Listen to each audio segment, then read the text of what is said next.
Well, just into CNN, really disturbing, stunning new video. It shows the moment that Ukrainian plane crashed in southwest Tehran just after taking off. Before we play this, we want to warn you it's difficult to watch.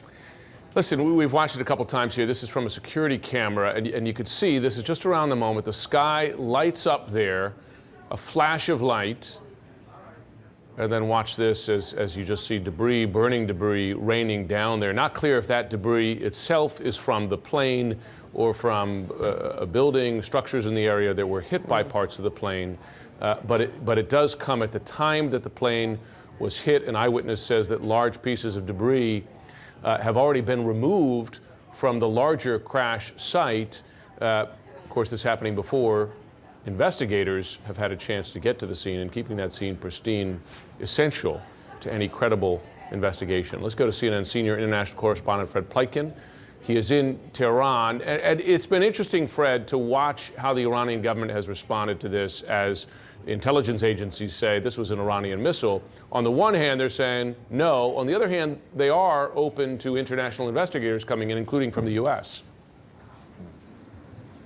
Yeah, international investigators, Jim, coming in, and also information from international entities as well, including from the U.S. and from Canada. It was quite interesting because earlier today there was a press conference by the head of the Civil Aviation Authority of Iran where he once again dismissed the theory, as he said, that the plane had been hit or may have been hit by a missile. He said he didn't consider that to be valid for various reasons. Also, he said because the debris on the ground would have been strewn, he says, across a larger area if that plane would have been destroyed midair by a missile. However, he also said in that he'd heard the information coming from the U.S. and from Canada, from the intelligence services there. He said if they have any information, they should give it to the investigation, which, of course, right now is very much getting underway here in Iran. But you guys just showed that devastating video of that impact taking place. And you know, one of the things that we've heard now is that the impact was so hard that the black boxes, at least one of them, was damaged. And I have some new information that I just got from a source very close to the investigation,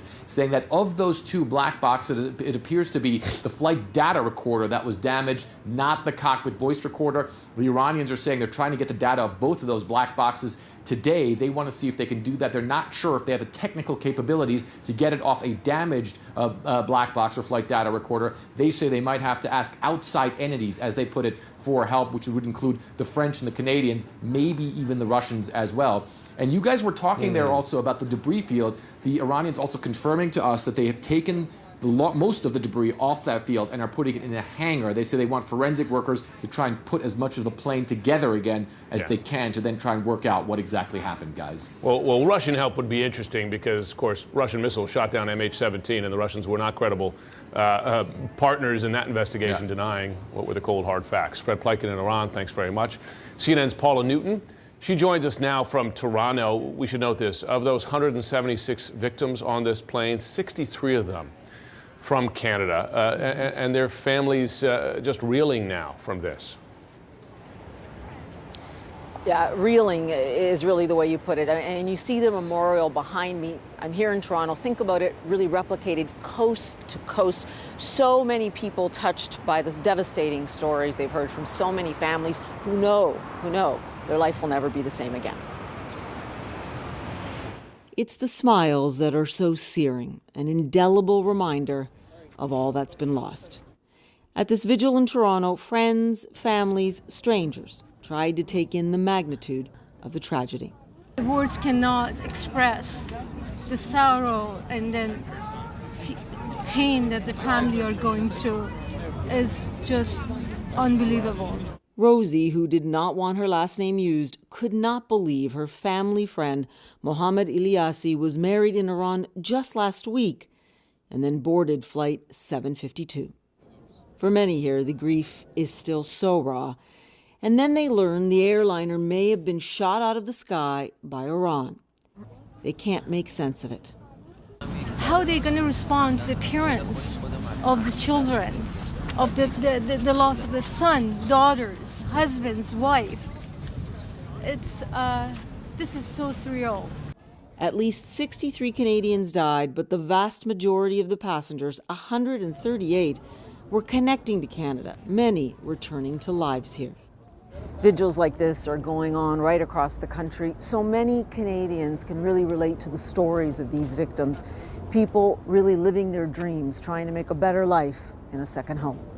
Many of them called Edmonton home, and there they mourned students, academics, doctors, people whose life stories as new Canadians resonated with so many.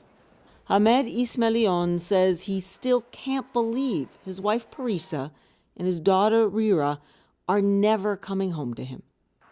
So I usually call them, and when she's absent, usually she's not. And I told them that, okay, Rira will be absent forever. So that was a hard moment for me. We were family friends. I used to call her aunt. Artie Garagadzli is heartbroken, losing Benaz Ibrahimi and her son Ramteen. But he's also angry about the politics now intruding on his grief. But even if it's Iran, the blame is on USA. If President Trump wouldn't order the drone strike on Qasem Soleimani, all this wouldn't happen. We wouldn't be here today grieving, you know? Jim, Poppy, I know that's been a controversial topic. We've discussed it on our air, but that anger is here. On the other hand, others are saying, look, they need answers from Iran. So many of those people on that airplane were not just Canadian, they were also Iranian. And if this is true, Iran is responsible for killing its own citizens as well. Jim, Poppy. Paula, just those children.